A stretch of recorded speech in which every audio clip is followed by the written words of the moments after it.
Hello, welcome back to the channel. I hope everyone is having a wonderful day. Before we dive into the latest Watford news, which of course you're all excited about, I've got to say I had a lovely takeaway this evening. We ordered from Brim Burgers, as one in Watford, I believe, as well. Yeah, lovely takeaway, really delicious. I got a double smash patty burger. The onions were sublime. The skin on fries, the seasoning on them was excellent as well. So apologies to all the vegans out there. But yeah, lovely takeaway this evening, and yeah, I feel very full and ready to talk about all of the latest Watford stories. Lots to dive into. Ufman Mamar will be our first topic. Mleta Rivic, of course, broke this afternoon as well via the Watford Observer. We'll be discussing all about him, of course, and make sure to get your opinions in the live chat as well. We'll try to read out as many messages as possible. Of course, Papa Diallo, what is happening with that deal? We'll dive into that. And we also had the Bournemouth friendly last night as well. I didn't go. I've only read a few messages here and there on social media about how that went and how the team was generally perceived by fans. So we'll quickly touch on that. And of course, Joao Pedro with 2 goals in the Club World Cup will finish on our Brazilian wonder kid. So thank you so much for watching. I can see Harry's in here. What's up, Watford? Hello, Harry. I hope you are well. Ian Crew has joined us this evening to beginning to look like a promising season incoming. It certainly is, Ian. Hopefully, though, these rumoured deals do get over the line, because that is going to be a big factor for me as to how well Watford have done this transfer window. So we will start with Ufman Mamar. So this is the 19-year-old Moroccan winger, currently, as it stands, at Montpellier, very imminently about to be a Watford player. So last night, it was quite funny. So I wasn't at the Bournemouth game. I couldn't make it to kick off in time. So I was at home following from social media. And I thought, you know what? Let me just do a bit of digging to see what I can find out about this Ufman Mamar deal. I think that's how you pronounce his name, by the way. It could be totally butchering that, but we'll stick with that for now. And I stumbled across this flight from Venice. So Ufman Mamar was on a British Airways flight last night from Venice to London Heathrow Terminal 5. It was due in at 10 p.m. and I managed to wangle this photo. So yeah, an exclusive photo of Ufman Mamar as he landed in the UK. So he arrived from Venice at 10 p.m. last night. He already completed his medical by this time. So he completed his medical back over in Italy. His agent had actually visited the Udinese stadium earlier that day, so he may have completed his medical using the Udinese facilities. It wouldn't surprise me if that did occur, but yeah, I found it quite funny. It kind of reminded me of the old days of trying to track down transfer information from when I was younger, and yeah, tracking a player's flight is certainly something I didn't expect to do on my Tuesday night. But there is the first evidence for you that Ufman Mamar will be a Watford player. And yeah, as I said, from what I've been told, medical's already been done. I don't know the fee. Contract until 2029, it seems, to a 4-year deal for Mamar. And what a fantastic name for a footballer, by the way. A bit like Vivaldo Semedo. Ufman Mamar, I can definitely see a few Queen songs getting utilised for some chants in the Rookery. Yeah, I was actually going to try and do one myself then, but I thought, you know, I'll save my singing for another day. So that's the first deal we're talking about today. Ufman Mamar. Do you guys think that's a good acquisition for Watford? He's a right winger. He loves to dribble and carry the ball, cutting inside and out. Looks like a really tricky player to deal with. Certainly not the finished product at all. I imagine Kwadwo Bar, excuse me, that's my earlier takeaway coming back up to regurgitate on me. But yeah, I imagine Kwadwo Bar will be that starting winger on the right-hand side, and Ufman Mamar will kind of be a backup to him. You have to remember, Kwadwo Bar and Mamar are both totally different players in terms of their physique profile and what they can bring to this Watford side. So really excited about that deal, and hopefully that gets announced sooner rather than later. As I said, he landed in the UK late last night. He signed with Watford today. So yeah, I imagine maybe tomorrow even Watford will announce this deal across social media, which is really exciting. And one thing to note as well, of course, he is of Moroccan descent. So yeah, hopefully another player to make Imran Loser happy, and yeah, Loser stays at the club. Fingers crossed. That is my dream anyway. As VJ says, share, subscribe, and like. It would be very much appreciated. You can do that by clicking the button down below. Ian Crute. Aha. Yes, it's going to be very difficult, actually, I feel, for opposition commentators this season. Watford, you know, usually we have a few foreign players here and there that commentators struggle with. Even last season, you know, Georgie Shapfatatse, Francisco Sierralta, week in, week out, I saw commentators struggle with their pronunciations. And yeah, we've got Mamadou Doumbia and Ufman Mamar in the team this season. So yes, certainly not an easy time to be a Watford commentator. So shout out to the guys at BBC Radio Three Counties. I'm sure they'll enjoy that. Moving on to the next story. And this is a very, you know, decisive figure. Is that the right word? Decisive? Divisive, I think is the right word, in the Watford fan base. Mleta Rivic, he come in, of course, a couple of seasons ago. He bagged 10, 11 goals in the Championship. He was our top goal scorer that season. You guys will remember the goal he scored against Millwall even earlier last season as well. You know, a last-minute winner for the Hornets at the Den. Great scenes in the away end, of course. Unfortunately, if you are a big fan of Mleta Rivic, he is set to leave the club. And this story is coming from Adam Drury at the Watford Observer. And big shout out to Adam, by the way. He's taken over, if you're not aware, from Andrew French in that new role as being the chief football reporter for our local newspaper, the Watford Observer. And I've spoke to Adam already. He seems extremely thrilled to be in that role. So yeah, big shout out to Adam. And he reported this story earlier this afternoon, and that is that Watford are set to double their money on striker Mileta Rivic by selling him for €3 million. Let me repeat that, €3 million to Legia Warsaw in Poland. The Danish forward, who arrived for half of that fee in 2023, is very close to sealing a move to the Polish top tier side. And Luca Bendoni, actually, who we had on the channel about a week or so ago, is saying that is potentially a record league fee for a incoming player to the Polish first division, which yeah, Mleta Rivic being a record league transfer fee, who would have thought it? But yeah, I spoke to a few people today about Rivic. I think for me, I'm, you know, somewhere in the middle. I try to be as balanced as possible. Of course, as a football fan, my emotions go up and down as with everyone.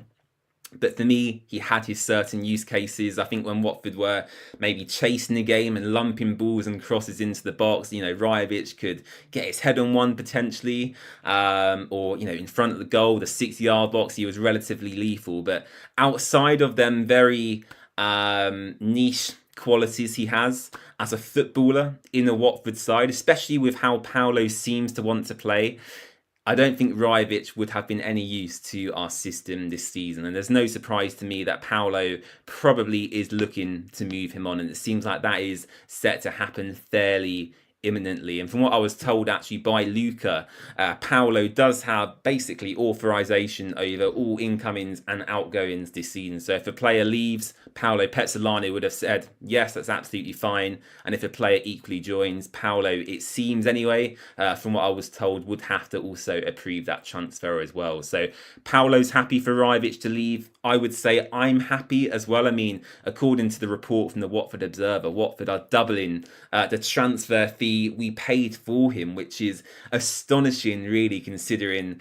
the negativity that gets thrown around with his performances. So yeah, I'll repeat that for you one more time. It's coming from Adam Jury at the Watford Observer. Watford are set to double their money on striker Mleta Rivic by selling him for €3 million to Legia Warsaw in Poland. The Danish forward who arrived in 2023 for half of that fee is very close to sealing a move to the Polish top tier side. So Rajović to Poland. Let me know your thoughts on that in the live chat.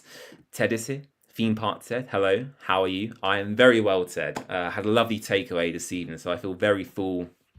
And yeah, I loved it. Very nice food indeed. Callum at the Hornets house with the super sticker.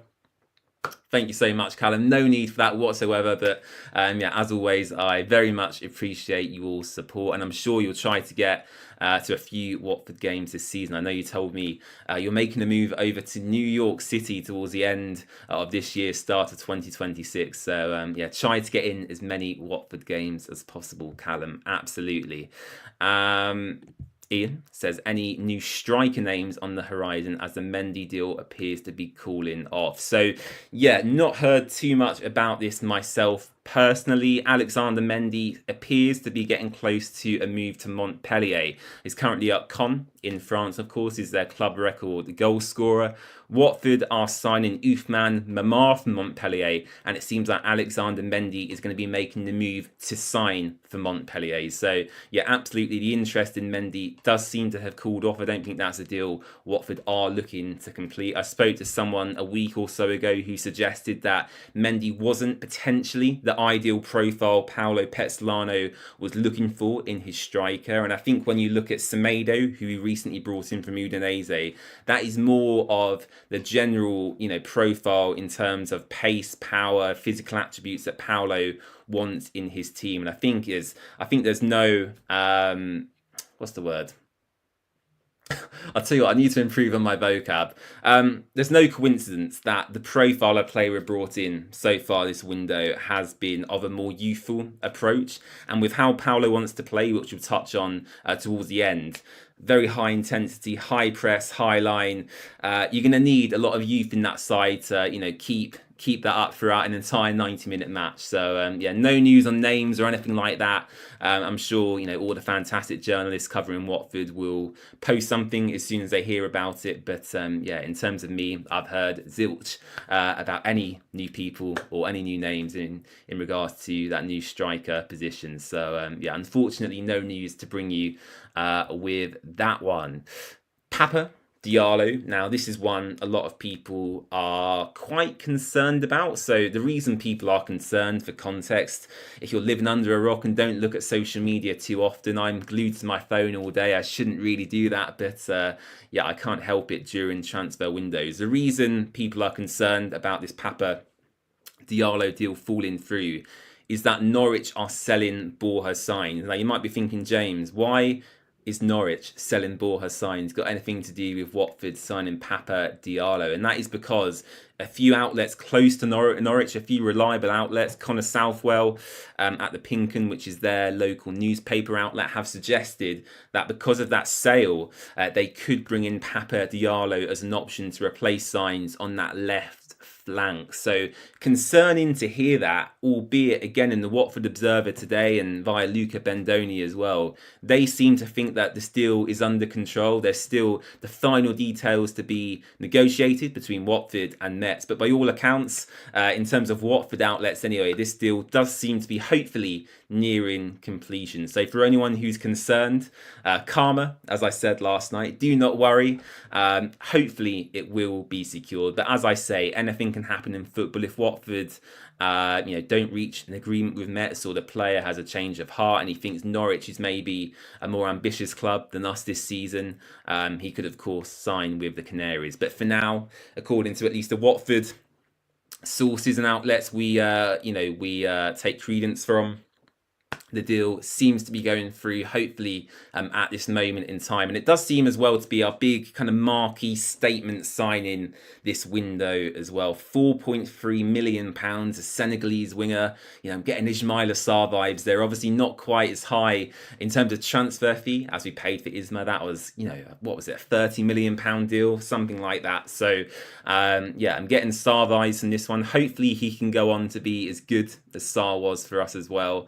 But yeah, from what I've seen, from what I've read, according to the Watford Observer and Luca Bendoni, nothing to worry about as it stands when it comes to Norwich sniping for Papa Diallo. But as I said, to repeat one more time, anything can happen in football. So don't come for me if the deal suddenly falls through. So a very interesting one.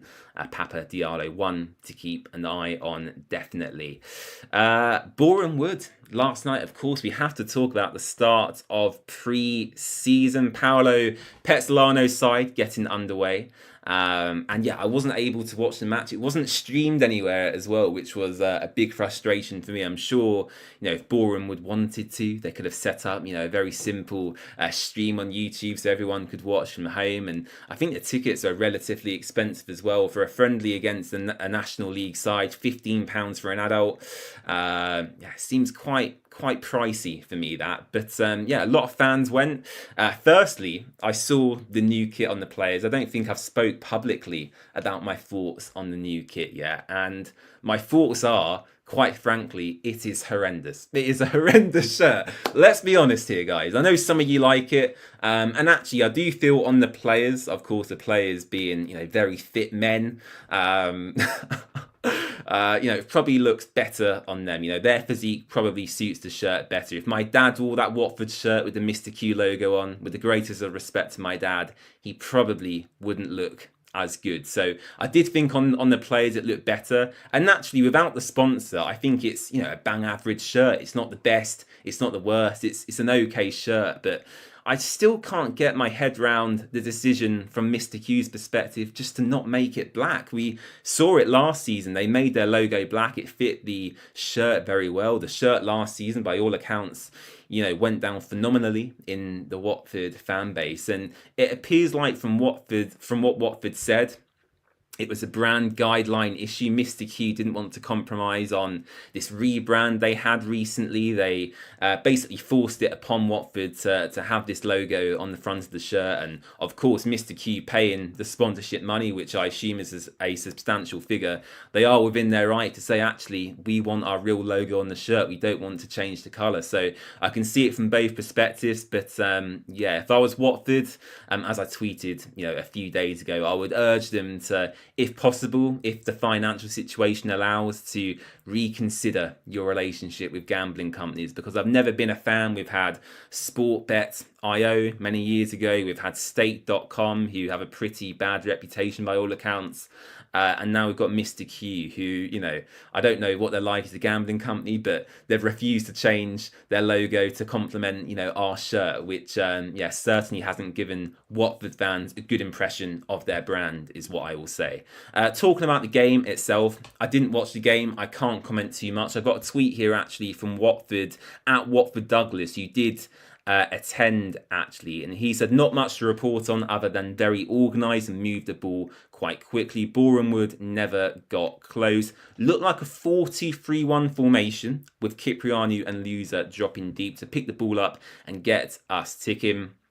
Could be a decent partnership in there, potentially. Douglas adds, and everyone aggressive when out of possession. If you did attend the Boreham Wood game, by the way, do let me know in the live chat. It'd be great to hear your thoughts on how you felt Watford played in the first match under Paolo Pezzolano. Here is the team. We'll quickly run through now.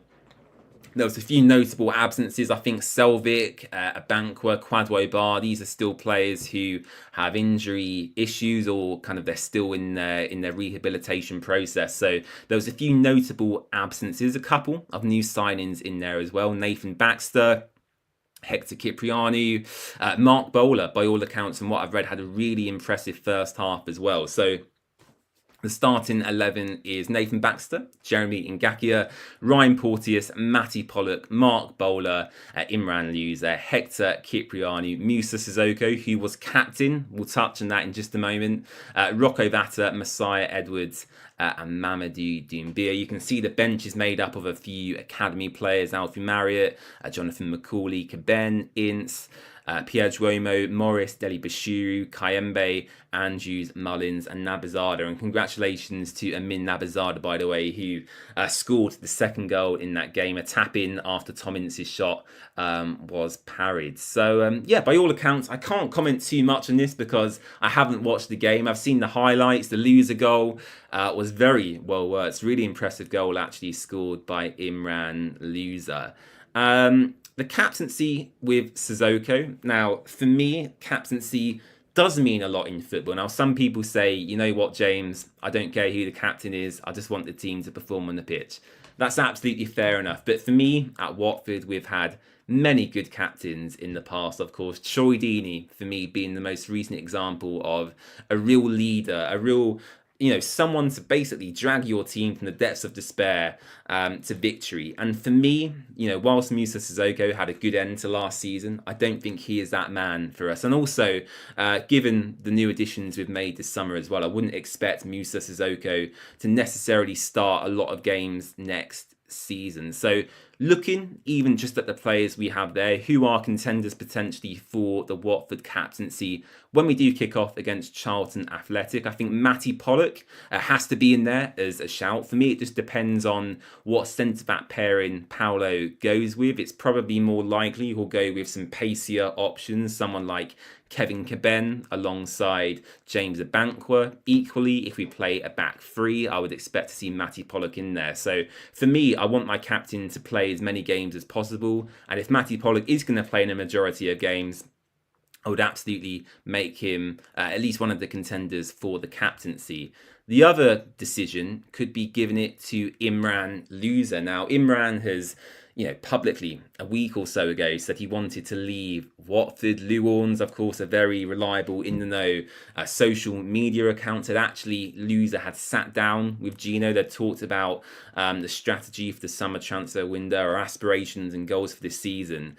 And Louza was more open-minded in staying at the club. So for me, based on last season's performances from Imran, I would potentially make him captain. And also with Imran as well, you have to understand, he's going to play, if fit and available, every single match. So those are the two big contenders for me. Hector Kiprianu, of course, captain at Peterborough as well. His name has to be in the mix too. But I think for me, the two players I'm torn between are Matty Pollock and Imran Louza. If possible, I wouldn't want Musa Sissoko to be the Watford captain this season. Now, look, Musa could have a great influence behind the scenes. I don't work at Watford. I'm not at the training ground every single day of my life. So Musa could be great behind the scenes, but on the pitch, I want a real proper leader, who I can see from the stands. So, those are my two contenders for the captaincy. Let me know yours in the live chat. Right, we'll end off tonight with Joao Pedro. Once again, I feel like I spoke about Joao quite often lately. Of course, he secured that wonderful move to Chelsea. I think the fee was about 55 to 60 million pounds. Watford profiting about 4 to 5 million from our 20% sell-on fee there.